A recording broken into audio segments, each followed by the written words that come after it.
Hello dear friends, welcome to Target Education. Engineering mathematics के इस video में आपका तहे दिल से स्वागत है। तो अभी तक आप मुझसे कॉम्प्लेक्स वेरिएबल पढ़ते आ रहे हो, तो कॉम्प्लेक्स वेरिएबल के इस पड़ाव में आज मैं डिस्कस करने जा रहा हूं कंसेप्ट ऑफ एनालिटिक फंक्शन। मैंने पहले भी बोला था, गेट इंजीनियरिंग मैथमेटिक्स का एक बहुत इंपॉर्टेंट टॉपिक है कॉम्प्लेक्स वेरिएबल। और अगर कॉम्प्लेक्स वेरिएबल के अंदर आप घुस के देखते हैं तो कॉम्प्लेक्स वेरिएबल के अंदर जो दो सबसे इंपॉर्टेंट सब टॉपिक हैं, उसमें से पहला सब टॉपिक है एनालिटिक फंक्शन, या फिर मैं बोलूं कंसेप्ट ऑफ एनालिसिटी। और दूसरा जो सबसे इंपॉर्टेंट टॉपिक है वो आगे जाके देखेंगे, वो है कॉचीज इंटीग्रल। तो आप ये मान के चलो, हर एक 3 या 4 साल के ड्यूरेशन में आपको एक प्रॉब्लम आपके पेपर में डेफिनेटली देखने को मिलेगा एनालिटिक फंक्शन से। आप 2019 का भी पेपर उठा के देखेंगे, you will get to know एक प्रॉब्लम सीधे कहां से आया है, कंसेप्ट ऑफ एनालिटिक फंक्शन से। तो ओवरऑल ये कहानी गढ़ने के पीछे मेरा बेसिक फंडामेंटल ये है। So today's lecture which is based on analytic function is very important as far as engineering mathematics GATE is concerned। ध्यान देंगे। और अभी मैं ये देख रहा हूं कि पिछले कुछ सालों से एनालिटिक फंक्शन पे जो बेस्ड प्रॉब्लम है वो न्यूमेरिकल बेस्ड प्रॉब्लम नहीं है, थोड़ा सा उसमें आपको एक कंसेप्चुअल अंडरस्टैंडिंग भी बिल्ड करना होगा। जैसे अभी तक प्रॉब्लम आया करते थे, अगर 4-5 साल पुराना प्रॉब्लम देखूं, आपको एक एफ ऑफ जेड दिया हुआ होता था and they just wanted to ask whether that f of z falls under a analytic function और under a non analytic function. वो कुछ नहीं था, कॉची रीमान इक्वेशन से अपन क्या करते थे, उसको डिफरेंशिएट करते थे, do u by do x, कुछ याद होगा इस टाइप का। और उसको अपन ये जज करने की कोशिश करते थे whether the Cauchy Riemann equation got satisfied or not. If it is satisfied, I said it to be analytic, otherwise मैंने बोला कि नॉन एनालिटिक फंक्शन है। लेकिन अब मुझे लगता है कि इतने से काम नहीं चलेगा, थोड़ा सा थ्योरेटिकल अंडरस्टैंडिंग और भी बिल्ड करना होगा। तो आज की क्लास को अपन स्टार्ट कुछ theoretical understanding of the analytic function से ही करेंगे। तो ध्यान देना, कुछ इंपॉर्टेंट पॉइंट लिखेंगे। सबसे पहला इंपॉर्टेंट पॉइंट ध्यान देना, यहां क्या लिखा हुआ, एनालिटिक फंक्शन, होलोमॉर्फिक फंक्शन और रेगुलर फंक्शन। आज के बाद से ध्यान देंगे, ये नाम तो 3 है लेकिन काम एक ही है। That means either I refer holomorphic function, either I am referring regular function, basically I am referring the concept of analytic function. और I can say alternatively analytic function is also referred as a holomorphic function और the regular function. ये पहला important point होगा, bullet point के साथ लिखते जरूर जाएंगे। क्यों? क्योंकि कल के दिन गेट में ये या ये नाम से अगर आपसे क्वेश्चन पूछ लिया गया तो आपको शायद कंसेप्ट क्लियर होगा, लेकिन आप उस प्रॉब्लम का एड्रेस नहीं कर पाएंगे क्योंकि एनालिटिक फंक्शन नहीं लिखा हुआ है। Keep in mind they all 3 are same, that's the first thing. Moreover, now in all of 3 names the functions has been repeatedly used. तो ये कौन से फंक्शंस के बारे में बात हो रही होगी, या किस फंक्शन को आप एक एनालिटिक फंक्शन बोलेंगे? और एनालिटिक कंसेप्ट तो आप पढ़ने जा रहे हो, लेकिन फंक्शन अगर complex variable as a topic में अगर रिफर करोगे तो डेफिनेटली जो फंक्शन फंक्शन एफ एन जो होगा वो एक कॉम्प्लेक्स फंक्शन ही तो होगा। सो आज के बाद से आप एनालिटिक फंक्शन अगर बोलेंगे तो सबसे पहले आपके प्रॉब्लम में क्या सप्लाइड होगा? एक फंक्शन सप्लाइड होगा। भाई डेफिनेटली एनालिटिक फंक्शन बोला है तो एक फंक्शन सप्लाइड होगा, और वो फंक्शन होगा क्या? Complex function. तो नेक्स्ट पॉइंट लिख सकते हैं, where the function is referred to the complex function f of z, जिसको मैंने लास्ट क्लास में डब्ल्यू भी बोला था, गेट में भी बोल सकता है। It will have the 2 part, the first function S U and the second function as v, or I can say the real part of the w as u, which is a function of x and y, and the imaginary part of the w, which is nothing but v, which is again a function of x and y. Agreed? If you want, we can write real part of your w is equals to u, and imaginary part of your w which is equals to of v. Do not get confused कि मैंने within a bracket x, y नहीं लिखा है. So in future wherever I refer u or v, by default it is but understood that the u is nothing but the real part of your complex variable f of z or w, which is a function of x and y, and the same case is also valid for the v also. Agree? Now without getting delayed, the first time I'll try to introduce what is the basic definition of the analytic function. Write down a function f of z, ये सब लिखेंगे मैं क्योंकि यहां लिख नहीं रहा हूं। A function f of z is said to be analytic. A function f of z is said to be analytic in given domain.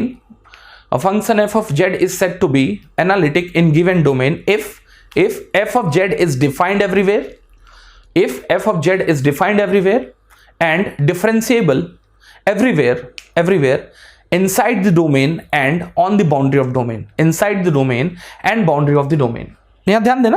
तो ओवरऑल है क्या भाई, आपने इससे पहले भी पढ़ा हुआ है।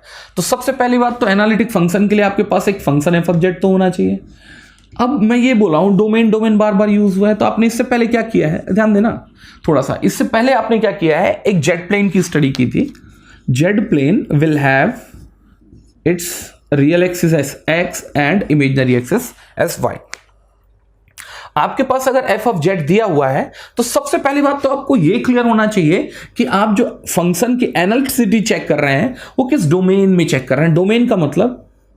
डोमेन का मतलब एक क्या हो सकता है, क्लोज्ड क्या हो सकता है, सरफेस हो सकता है। किस प्लेन में होगा, जेड प्लेन में होगा। तो आज की बात से ध्यान देना, डोमेन मैंने एक वर्ड यूज किया ना, मैंने इसको रिफर किया है कैपिटल डी से, और जो कैपिटल डी होगा ना वो होगा कहीं ना कहीं subset of your complex plane. Complex plane का जो पूरा का पूरा एक इनफाइनाइट सरफेस हो सकता था उसका एक छोटा सा टुकड़ा होगा, ठीक। और ये है मेरा डोमेन डी, ये है मेरा डोमेन डी, मैं बोल सकता हूं ये मेरा डोमेन है इस प्रॉब्लम के लिए।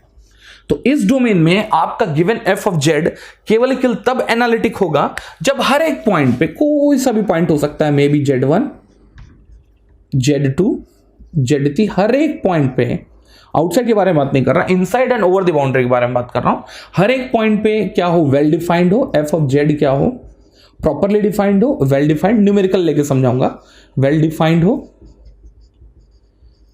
all points including Z1 till the infinite number of points you can have inside that. And similarly it must be, f of z must be differentiable everywhere, ये मैंने तो आपको लिखाया भी है, everywhere, inside and outside, sorry, inside and over boundary,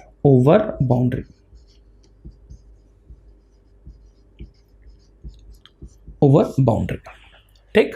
तो कल के दिन ये कैसे चेक किया जाता है वो बाद में देखेंगे, लेकिन आपके प्रॉब्लम में डोमेन जो है आपको पता कैसे चलेगा कि किस डोमेन की स्टडी करने बोला है।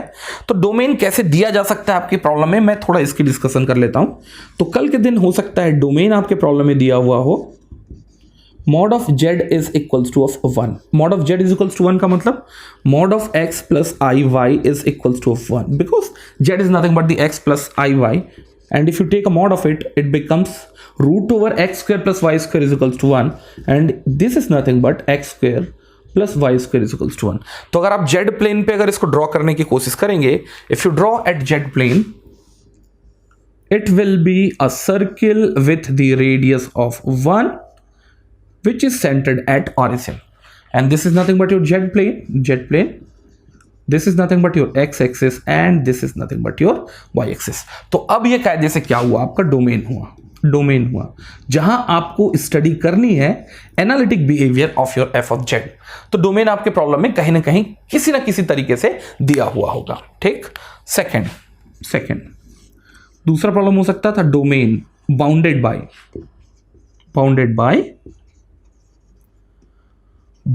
बाय रियल ऑफ z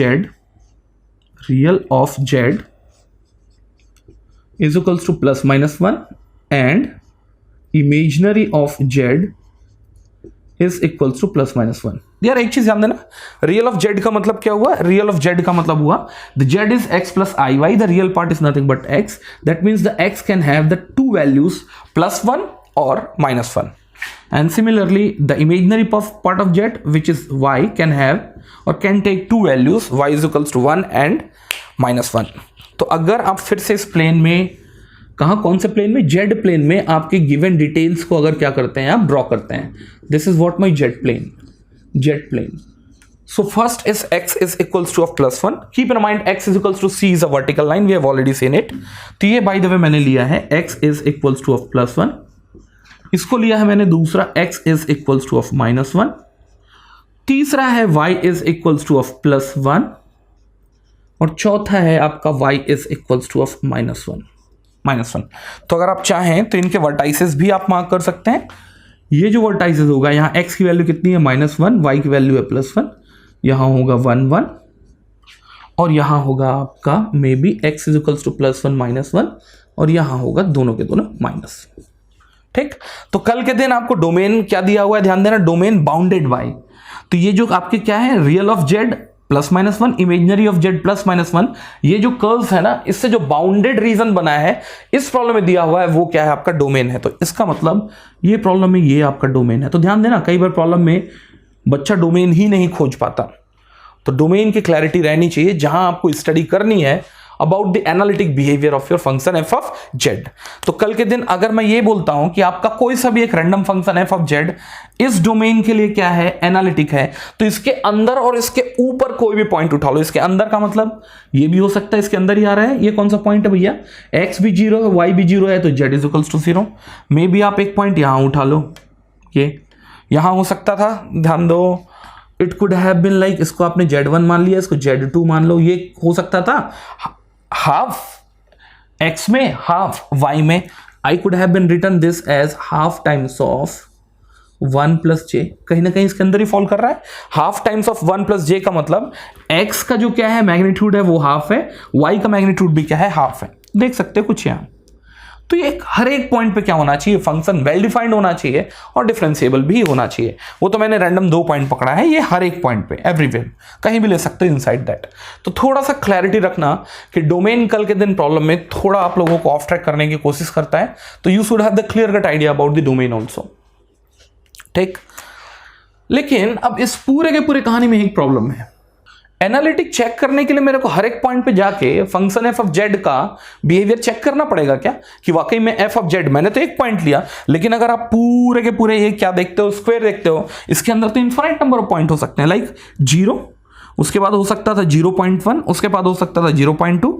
अगर आप कहाँ जाते हैं, इमेजिनरी एक्सिस में जाते हैं, तो ये हो सकता था 0.1j, दूसरा हो सकता था 0.2j, so on and so fourth. तो ये वाकई में एक सही तरीका था क्या, नहीं था। मेरे हिसाब से इसका एक अल्टरनेट तरीका हो सकता था, और जहां से लगातार प्रॉब्लम पूछे जाते हैं, और वो तरीका है Cauchy Riemann equation. Riemann equation और it's also called Cauchy Riemann equation. Is that part clear? तो यार कॉची रीमैन इक्वेशंस जो है वो क्या बताएगा, कल के दिन आपका एफ ऑफ जेड की एनालिटिक बिहेवियर के बारे में आपको कुछ क्या करने जा रहा है, इंडिकेट करने जा रहा है, and that too minimum effort. क्या बहुत कम से कम एफर्ट लगा के किसी भी एक फंक्शन का एफ ऑफ जेड बोला जाए, किसी भी एक कॉम्प्लेक्स फंक्शन का आसानी से एनालिटिक बिहेवियर की स्टडी कर लेंगे। Is that part clear? तो चलिए लिखेंगे the Cauchy Riemann equation, Cauchy Riemann equation is necessary within a bracket लिखेंगे, but not sufficient, is necessary but not sufficient condition for f of z to be called as analytic. ध्यान देना, केवल आप Cauchy Riemann equations की अगर study करेंगे तो Cauchy Riemann जो है वो क्या है, नेसेसरी कंडीशन तो है, but it is not the sufficient condition. Sufficient condition क्या है मैं आगे जाके देखूंगा। तो इसका मतलब अगर कोई एक फंक्शन एफ ऑफ जेड अगर क्या है, एनालिटिक है, तो कॉची रीमैन इक्वेशन को जरूर सेटिस्फाई करेगा। लेकिन अगर कोई इक्वेशन कॉची रीमैन इक्वेशन को सेटिस्फाई कर रहा है तो इट इज नॉट नेसेसरी कि वो हमेशा एनालिटिक होगा। I will repeat it again, अगर मैंने ये बोला कि कॉची रीमैन इक्वेशन और यहां रखा है एनालिटिक फंक्शन, अगर एक फंक्शन एनालिटिक है तो डेफिनेटली वो कॉची रीमैन की इक्वेशन को सेटिस्फाई करेगा। लेकिन अगर वो कॉची रीमैन के इक्वेशन को सेटिस्फाई कर रहा है तो ये मे और मे नॉट का केस है, मे और मे नॉट का केस है, मे नॉट का केस है, ठीक। But usually it has been seen out of 100 number of functions, 99 number of function if you are allow the what Cauchy Riemann equations to be true, आपको देखने में समझ में आता है कि वो फंक्शन क्या निकलता है, आपका एनालिटिक फंक्शन ही निकलता है। तो लिख लेंगे but in general not always, no, but in general all of the functions which satisfies Cauchy-Riemann equation used to be analytic function। तो मोस्ट ऑफ द टाइम ये ट्रू होगा, बट कहां फॉल्स होगा थोड़ा मैं दिखाने की कोशिश करूंगा आगे जाके। तो आप ये मान के चलो in broad sense, whenever you have a function you wanted to know whether it's analytic or not, use the Cauchy-Riemann theorem or Cauchy-Riemann equation. If it is found to be true, keep in mind the function becomes an analytic function. Agreed? तो ये दो अलग अलग form में हो सकता है, या तो कार्टेशियन फॉर्म में हो सकता है, कार्टेशियन फॉर्म में, और या फिर हो सकता है पोलर फॉर्म में। पोलर फॉर्म में। इसका डेरिवेशन भी करा रहा हूं ना, क्योंकि बच्चा क्या है, डेरिवेशन अगर इसका नहीं जान के जाता तो पूरे के पूरे कंसेप्चुअल अंडरस्टैंडिंग से काफी दूर हो जाता है, ध्यान देना। तो आपके पास क्या होगा, फंक्शन होगा f of z, it will have its real part as well as imaginary part. Real part is nothing but u and the imaginary part is nothing but v. So keep in mind, if dou u by of dou x is equals to of dou v by of dou y, and similarly dou u by of dou y is equals to of minus dou v by of dou x. तो इसका मतलब कोई भी function इस particular requirement both अगर ये दोनों requirement को सेटिस्फाई करता है, so from the Cauchy Riemann side the Cauchy Riemann equation is met, and most probably, the word is most probably the function will be auxiliary function. Agreed? And even we can write this thing in polar form, and in polar form, the keep in mind, you'll have a complex function z, but instead it will be a function of x and y. Now it will be a function of r and theta. So there also we can write the same thing. So here is gonna be dou u by of dou r is equals to of 1 upon r dou u by of dou theta, and similarly dou u by of dou theta is equals to of minus 1 upon r dou u by of dou r. Again, both has to be satisfied. Agree? यार ये तो ठीक, मैं ये मान के चलूंगा कि it's very very important, this fundamental very very important, you should know this. किसके लिए, कार्टेशियन के लिए. बट यस, अगर इतना पढ़ लिए हैं तो पोलार के लिए भी ध्यान रखो. लेकिन मैं थोड़ा सा फोकस कर रहा हूं कि कॉची-रायमन इक्वेशन को डिराइव कैसे किया गया होगा. क्या डिराइव करने से आपको एक तगड़ी फीलिंग आएगी कि पूरे के पूरे प्रॉब्लम में ऐसा होने क्या जा रहा है. चलिए इधर ध्यान देना. आपने करना क्या है, बाय द वे एक फंक्शन एफ ऑफ जेड का डिफरेंशिएशन करना है एक certain point, certain arbitrary point z पे.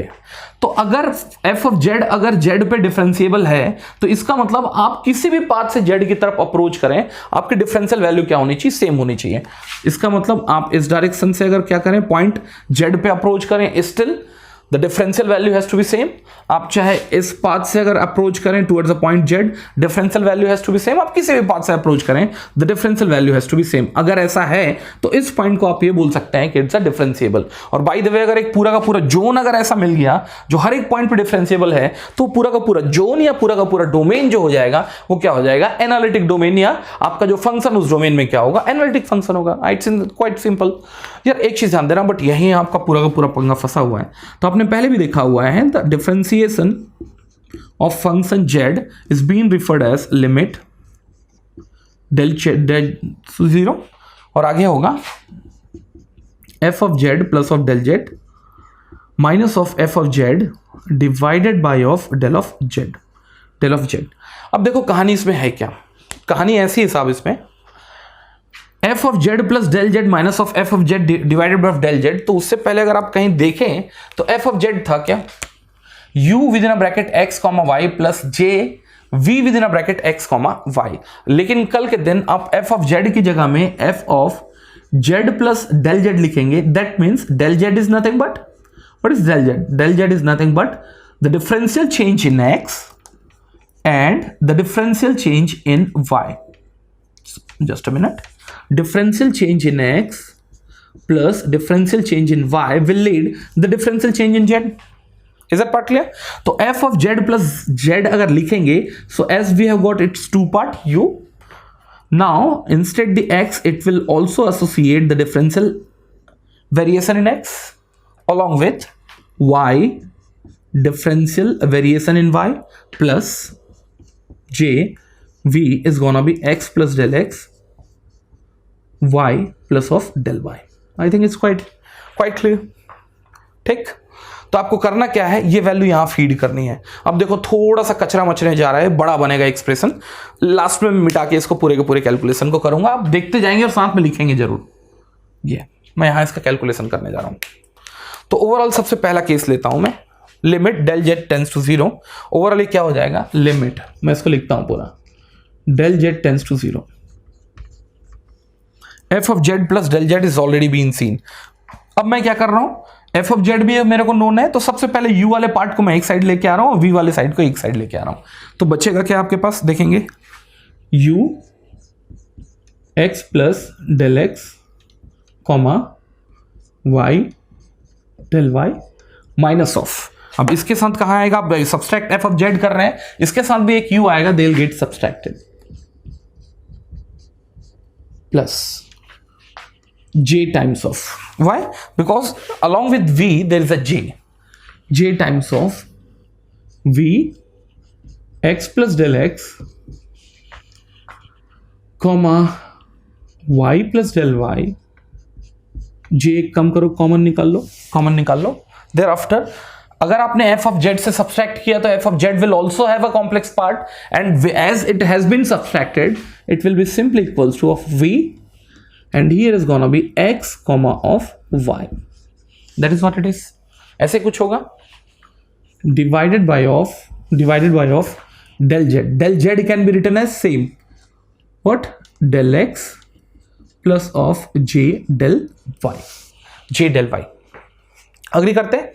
अब यहां एक मजेदार फैक्ट ये है, ध्यान देने की कोशिश करना, आप चाहे क्या करें, हॉरिजॉन्टल लाइन से ट्रेवल करके जेड पे पहुंचे या वर्टिकल लाइन से आप ट्रेवल करके जेड पे पहुंचे, आपका डेफिनेट वैल्यू या डिफरेंशियल वैल्यू जो होना चाहिए वो सेम होना चाहिए। तो सबसे पहले मैंने क्या पकड़ा, हॉरिजॉन्टल लाइन पकड़ा। हॉरिजॉन्टल लाइन के साथ एक खासियत है, अब जब आप एकदम स्ट्रेट हॉरिजॉन्टली अगर पॉइंट जेड पे पहुंच रहे हैं तो there is no variation in y, तो जब हॉरिजॉन्टल लाइन से आप डिफरेंशियल वैल्यू की कैलकुलेशन करने की कोशिश करेंगे, डेल वाई को रखेंगे आप जीरो, और उस समय पूरे के पूरे कैलकुलेशंस को आप क्या करेंगे, री इन्वेंट करेंगे। देखो क्या होगा, लिमिट डेल जेड क्या है, del x plus of j del y. अगर आपको यहां ध्यान देना, डेल वाई की वैल्यू अगर जीरो है तो डेफिनेटली आप क्या रखेंगे, डेल जेड का मतलब क्या होगा, x plus j del y की वैल्यू जीरो है तो I can write this as del x tends to zero. Agreed. Next आप ये पूरा का पूरा डेटा यहां फिर से रखो, ये होगा u x plus del x, इसमें तो कोई चेंज नहीं है, but y plus del y have become y minus of u x कॉमा y प्लस j. What about this? It's gonna be v x plus del x comma of y minus of v xy divided by of del y is already knocked off, is gonna be simply equals to of del of x. तो अगर आप क्या करें, ये part को अलग अलग लिखें, यार बेकार में टाइम बर्बाद हो रहा है, बट यस आप थोड़ा सा देख लो इसको, del x tends to zero, आप ये पार्ट को अलग से लिखें, ये होगा u x plus del x comma y minus of u of x comma y divided by del x plus of j limit del x tends to y, and here is gonna be v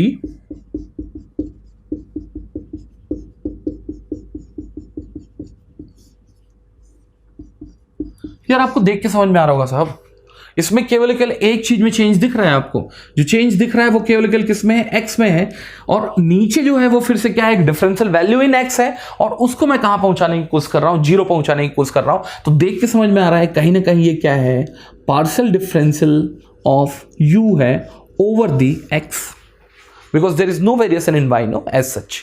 similarly plus j, यहां क्या है आप देख के समझ में आ रहा है, again there is only differential component of v and that too with respect to the x, और ये वैल्यू को किसके बराबर होना पड़ेगा भाई, ये वैल्यू आपने पहले भी बोला है किसके बराबर होता है, f डेस z के बराबर होता है, तो इसको होना पड़ेगा f डेस z के बराबर, जब आपने कौन सा पाथ चूज किया है, हॉरिजॉन्टल पाथ चूज किया है। लेकिन अगर आप वर्टिकल पाथ चूज करें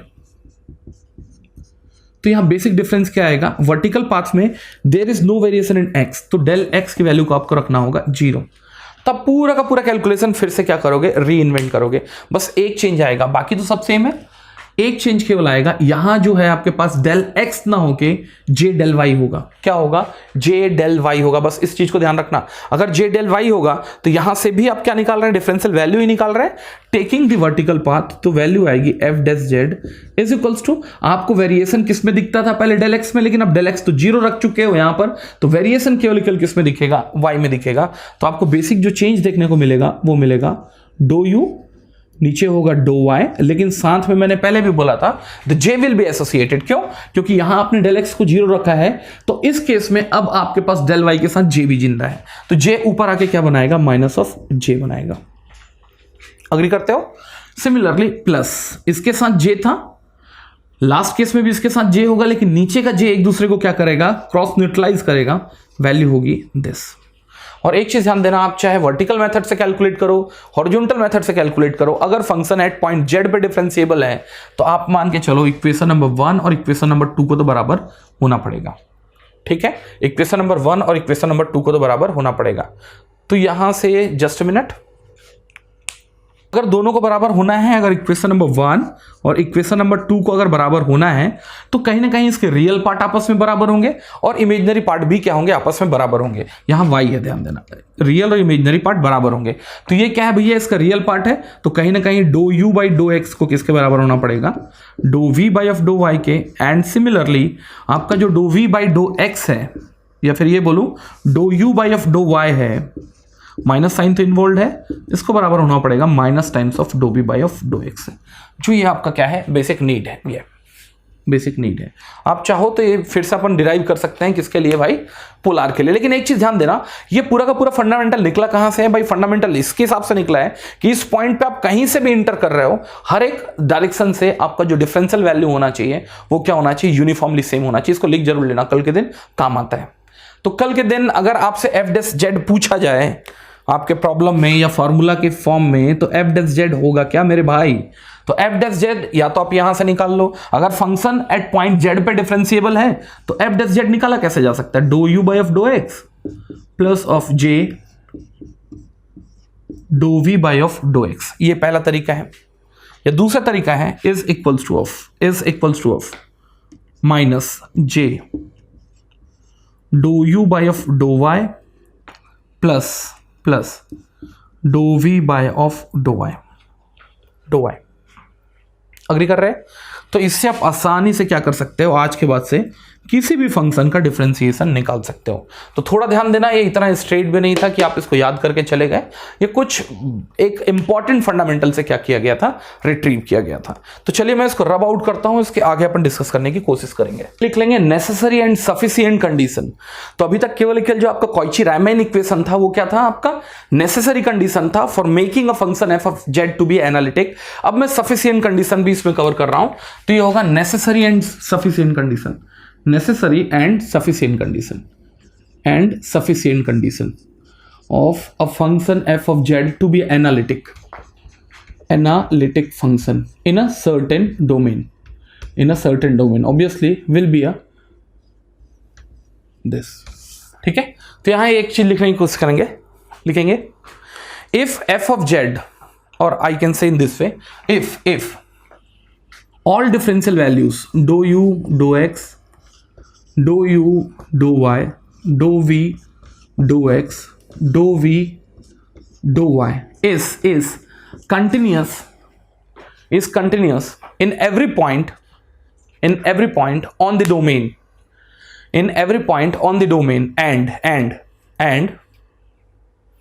and it follows the Cauchy-Riemann equation।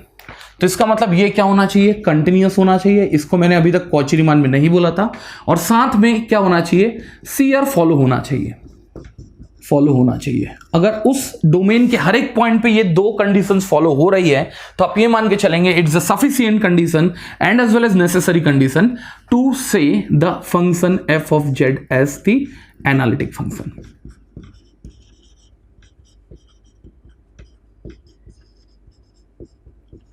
Analytic function, इससे मैं कुछ न्यूमेरिकल लूंगा तो ज्यादा अच्छे से क्लियर कर पाऊंगा।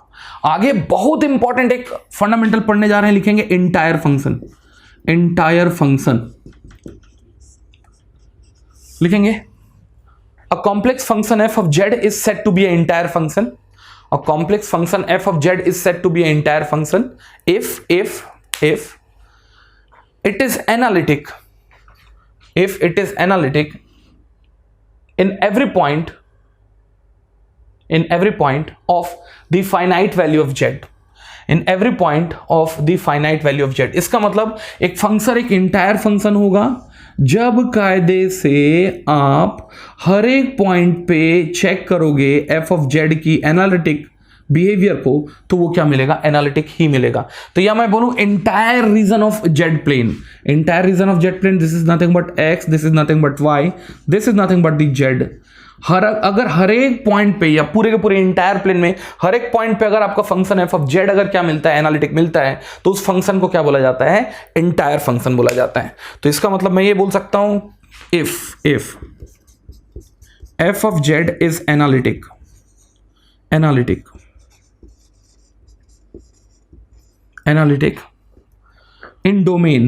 इन डोमेन को मैंने रिफर किया था डी, सच दैट जो डोमेन है अब मैं उसको डिफाइन कर रहा हूं, सच दैट मॉड ऑफ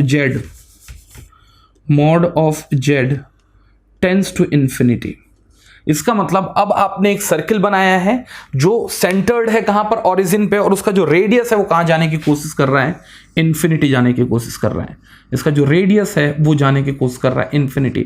इसका मतलब पूरा का पूरा एक लार्ज इनफाइनाइट सर्किल है, उसके अंदर हर एक पॉइंट तो इनसर्किल हो ही जाएंगे, और हर एक पॉइंट अगर इनसर्किल हो जाएंगे और उसके हर एक पॉइंट पे फंक्शन एनालिटिक है, तो उस फंक्शन को आज से मैं बोलने जा रहा हूं इंटायर फंक्शन। क्या बोलने जा रहा हूं मैं, इंटायर फंक्शन। तो क्लियर रखेंगे। अब इसका एग्जांपल क्या है, जितने भी पॉलिनोमियल है, ध्यान रखना, अब गेट के प्रॉब्लम सीधे यहीं से आएंगे, जितने भी पॉलिनोमियल फंक्शन हैं, जितने भी, तो पॉलिनोमियल फंक्शन का मतलब एफ ऑफ जेड इस फॉर्म में होना चाहिए। थोड़ा समझने की कोशिश करना क्या बोल रहा हूं मैं, a naught plus a1 z plus a1 z square maybe a n z to the power n, आगे भी जा सकता है, इनफाइनाइट सीरीज में भी जा सकते हैं। अगर इस फॉर्म में है तो आप ये मान के चल लेना मेरे भाई, जो आपका एफ ऑफ जेड होगा ना वो इंटायर फंक्शन ही होगा। इसका मतलब आप कोई भी एक वैल्यू ऑफ जेड नहीं खोज पाओगे जहां फंक्शन अपने एनालिटिक बिहेवियर को छोड़ दे, ये होगा इंटायर फंक्शन। ध्यान देना थोड़ा सा, इसमें ए नॉट से लेके ए एन सब के सब कांस्टेंट हैं, पहली चीज। दूसरा, इसका कोई डिनोमिनेटर नहीं है, ध्यान रखना इस चीज को। तीसरा, जेड का जो पावर है ना, पावर ऑफ जेड वो हमेशा एक होल नंबर है, एक हमेशा क्या है, होल नंबर है। जैसे यहां मैं देख सकता हूं z to the power 0, z to the power 1, 2, n का मतलब ये नहीं कल के दिन हाफ हो गया 3/2 हो गया, नहीं चलेगा। कल के दिन 10, 15 जो भी हो वो हमेशा क्या हो, होल नंबर हो। That means it starts from 0, 1, 2 dash dash, it can't be negative also. अगर ऐसा है तो मान के चल लो कि वो फंक्शन क्या होगा, एक इंटायर फंक्शन होगा। तो आप कोई सा भी डोमेन ले लो, डोमेन के हर एक पॉइंट पे फंक्शन क्या होने जा रहा है, एनालिटिक ही होने जा रहा है। ठीक, तो ये तो आपको क्लियर है। जैसे मैं इसका एग्जांपल लूं, ध्यान देना, आप सीधे सीधे प्रॉब्लम यहां से उठाए जाएंगे गेट में, तो ये होगा एनालिटिक फंक्शन है या नहीं। Example, f of z is equals to z, बिल्कुल है भाई, क्यों, डेफिनेटली क्या है, एक एनालिटिक फंक्शन है। तो ये किस रेंज में भैया, इंटायर रीजन ऑफ जेड में क्या है, एनालिटिक है। दूसरा अगर प्रॉब्लम लेता हूं जेड स्क्वायर, बिल्कुल है भाई, ये भी क्या है, एक पूरा का पूरा पॉलिनोमियल फंक्शन ही तो है। कल के दिन अगर मैं ले लेता हूं Z not plus of may be, ऐसा करो, Z plus of 2z square plus of 3z cube. अब बच्चा निकाल रहा है, बोले एनालिटिक है कि नहीं भाई, यार बिल्कुल है मेरे भाई, ये पॉलिनोमियल के फॉर्म में सेट है, आप सेट रहो बस। और मजेदार चीज ये है, कल के दिन आपने ये 3 प्रॉब्लम तो ऊपर लिया, कल के दिन एक प्रॉब्लम लिया e to the power z, ये एनालिटिक है कि नहीं। अरे e to the power z को भी जब एक्सपेंड करोगे ये एक पॉलिनोमियल ही तो बनाएगा, रनिंग पॉलिनोमियल। ये भी बिल्कुल क्या है, ये भी बिल्कुल क्या है, एनालिटिक। किस रीजन में, अरे भाई उठा ले जो रीजन उठाना है, ये तो सर्कल बना रहा है, कभी रेक्टेंगल बना रहा है, उठा लो किसी भी रीजन में, ये हमेशा क्या होंगे, एनालिटिक होंगे। और मजेदार चीजें हैं, अगर मैं क्या लेता हूं, साइन ऑफ जेड लेता हूं, ये भी एनालिटिक है। क्यों, ये क्या होगा, z minus of z cube divided by 3 plus of z to the power 5 divided by 5 with factorials है। तो ये अभी भी क्या, रनिंग पॉलिनोमियल के फॉर्म में, ये भी क्या होगा, एनालिटिक होगा। किस रीजन में, इंटायर रीजन में, एंटायर रीजन में। लेकिन अब ये देखोगे कि कायदे से ये प्रॉब्लम में नॉन एनालिटिक बिहेवियर आप इंसर्ट कैसे कर सकते हो। तो अब उसके लिए लिखता हूं मैं, लिखेंगे concept of singular point, concept of singular point, singular point, concept of singular point लिखेंगे। few discrete points at which the function f of z becomes non analytic, the few discrete points in domain लिख सकते हो, in few discrete points in domain where the f of z becomes non-analytic is called singular points. तो f of z कुछ by the way क्या है, domain है आपके complex plane पे, कुछ डोमेन पे अगर बाय द वे ये क्या है, z नॉट है, और यहां पता चल रहा है मेरा जो f of z है वो नॉन एनालिटिक है, और पूरे के पूरे इंटायर डोमेन D में आपका f of z क्या था, एनालिटिक था। तो मैं ये देख पा रहा हूं, मैं ये बोलूंगा भाई in complete domain of D except z is equals to z0 the function f of z is analytic. तो जिस पॉइंट पे कायदे से f of z ने एनालिटिक बिहेवियर को ताक दिया था, वो जो पॉइंट होगा आज के बाद से क्या कहलाएगा, सिंगुलर पॉइंट कहलाएगा। क्या कहलाएगा, सिंगुलर पॉइंट कहलाएगा। नीचे और जरूर लिख लेना, जरूर लिख लो, क्या होगा, जहां नॉन एनालिटिक हो पूरे के पूरे रीजन में ये कुछ क्या है, फ्रिंज एलिमेंट्स है, तो वो फ्रिंज एलिमेंट्स जो होंगे या फ्रिंज पॉइंट्स जो होंगे वो क्या होंगे, सिंगुलर पॉइंट्स होंगे। नेक्स्ट पॉइंट लिखेंगे, the singular points are usually poles of the complex function. जैसे एक छोटा सा एग्जांपल लेता हूं, f of z is equals to z square plus 1, और यहां लिखा है बाय द वे मैंने z प्लस 3। आपको ये पूछता है कि ये फंक्शन जो है, ये जो फंक्शन है वो एनालिटिक है या नहीं। एनालिटिक तो बाद में निकालना, do u by do x. देख लो भाई, देख के समझ में आ रहा है तो खुश रहो ना। तो यार जेड स्क्वेयर प्लस 1 तो एनालिटिक दिख रहा है, कहां, इंटायर रीजन ऑफ जेड पे, लेकिन इसके कुछ फ्रिंज एलिमेंट होंगे, और फ्रिंज एलिमेंट हमेशा मैंने बताया क्या होंगे, पोल्स होंगे। तो अगर मैं f ऑफ z देखूं तो ये क्या होगा, ये पूरे के पूरे इंटायर रीजन ऑफ और इंटायर डोमेन ऑफ z, ये क्या होगा, एनालिटिक होगा, एक्सेप्ट और leaving z is equals to of z not. आप पोल निकालना तो आता है, डिनोमिनेटर को 0 से कंपेयर करो और जो वैल्यू आएगी वो क्या होगी, उसकी पोल होगी। तो देख के समझ में आ रहा है, कोई कल के दिन ये पूछ ले कि f ऑफ z भैया एनालिटिक है कि नहीं, आंख मूंद के गोली मारो बिल्कुल तगड़े से, जेड स्क्वायर प्लस 1 भैया तगड़े से एनालिटिक होगा। लेकिन just because of the introduction of the singular point which is nothing but the pole offered by the equation, ये क्या हो चुका होगा, नॉन एनालिटिक हो चुका होगा एक पॉइंट किस पे, जेड नॉट पे। अब सीधी सी बात है, कल के दिन बोल देंगे भाई तेरी जगह में नहीं है एनालिटिक, या तू क्या है, सिंगुलर पॉइंट है, या तू है फ्रिंज एलिमेंट है, बाकी सब जगह ये क्या है, फिर से एनालिटिक है। तो इसके लिए फटाफट मैं एग्जांपल ले लूं। देखो अब कंफ्यूजन क्या होता है कई बार बच्चों को, f of z is equals to, अगर मैं एक केस लेता हूं, z square plus 2z plus 1 divided by z plus 1। अगर प्रॉब्लम ये कहीं से पूछ लिया गया कि अगर मेरे को analytic behaviour of this system check करना है कि ये प्रॉब्लम जो एनालिटिक है नहीं, तो आप यही बोलोगे कि इंटायर रीजन ऑफ जेड, ऊपर में क्या है, एक पॉलिनोमियल है, क्या होगा, ये क्या होगा, एनालिटिक होगा। लेकिन इसके पास क्या है, पोल जेड प्लस 1 रखा हुआ है which is z is equals to -1, तो जेड इज इक्वल्स टू -1 जो होगा वो सिंगुलर पॉइंट होगा, और इंटायर रीजन ऑफ जेड पे क्या होगा, ये फिर से क्या होने जा रहा है, एनालिटिक। लेकिन ऐसा नहीं है, कई बार there used to be the concept of pole zero cancellation, और आप उस चीज को जरूर देखना, गेट में प्रॉब्लम यही ही ट्रैप कर रहा है। आप इसको लिख सकते थे जेड प्लस 1 का whole square divided by of z plus 1। अब आपके पास जो परफेक्ट पॉलिनोमियल बचा है जिसका डिनोमिनेटर है ही नहीं, तो आपको देख के समझ में आएगा कि ये जो है ना, f of z is equals to z square plus 2z plus 1 divided by z plus 1, ये एक इंटायर फंक्शन है। क्या है इंटायर फंक्शन भाई, वो फंक्शन जो हर एक वैल्यू ऑफ जेड पे क्या हो, एनालिटिक हो, इसका कोई भी एक्सक्लूजन ना हो, या कुछ भी सिंगुलर पॉइंट नहीं होना चाहिए। थोड़ा ध्यान देना।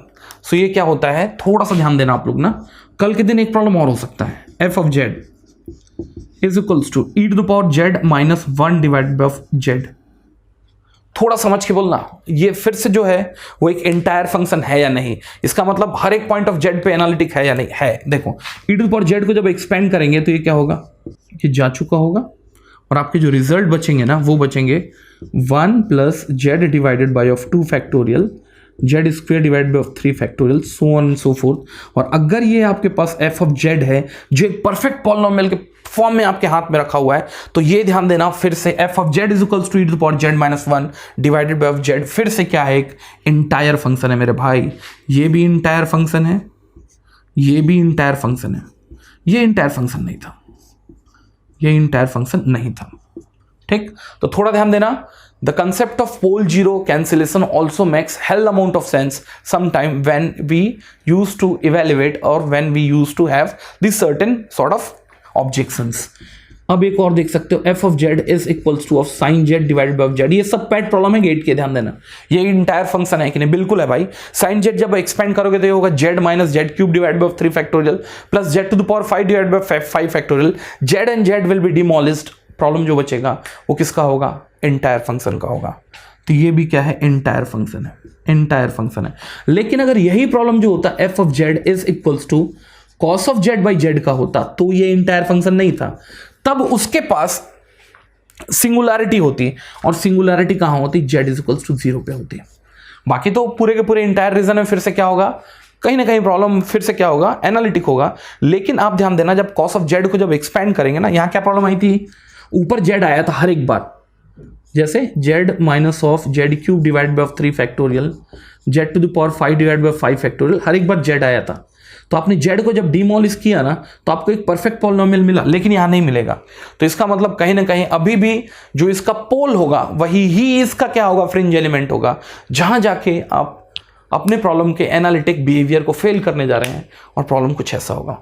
आगे मैं इसको अलग से इसलिए पढ़ा रहा हूं क्योंकि अभी तक मैंने पूरे के पूरे कैलकुलेशंस को करने के लिए कहीं भी कॉची रीमान इक्वेशन का यूज नहीं किया। क्यों, क्योंकि आगे जाके जब आप कॉची इंटीग्रेशन पढ़ेंगे ना, तो आपको बिहेवियर क्लियर होना चाहिए किसका, आपके फंक्शन जिसका आप क्या कर रहे हैं, कॉची इंटीग्रेशन कर रहे हैं, क्यों एनालिटिक है कि नॉन एनालिटिक है। आई बेट यू कि प्रॉब्लम इससे बाहर नहीं आएगा, बस इसके अंदर ही आएगा, जिसका आपको क्या करना होगा, क्लोज लाइन इंटीग्रेशन करना होगा, F of Z from a close contour. तो इस चीज को थोड़ा ध्यान देना, नहीं तो निपटने वाली बात हो जाएगी। आ रहा समझ में क्या बोल रहा हूं मैं? चलिए, तो